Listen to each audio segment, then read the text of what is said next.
Welcome to Sweet Life Beat Life. We hope this video helps. You start by confirming the Solis Data Logger model and that your inverter firmware matches. This prevents communication failures later. Once done, apply stable power. Use the 12 VDC port or the official adapter and a battery backup if the site is unreliable.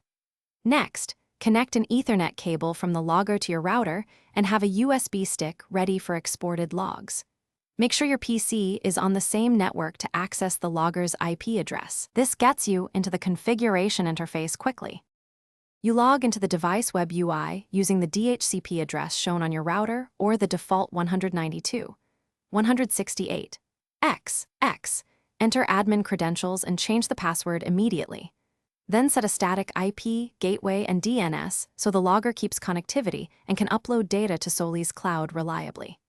After networking, configure the RS-485 settings and unit ID to match each inverter. This is why termination and baud rate must match, otherwise data packets. You finish by verifying live production pages and exporting a 24-hour CSV to confirm real measurements. This step proves the logger and inverter are paired correctly.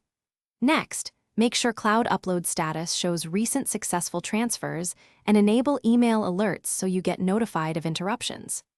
If data fails to appear, check the RS-485 wiring, correct baud rate, and proper grounding. Poor termination or a mismatched unit ID is the most common cause.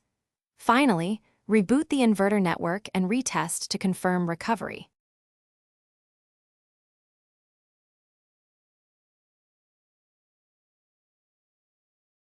Thanks for watching. Consider subscribing if we helped you.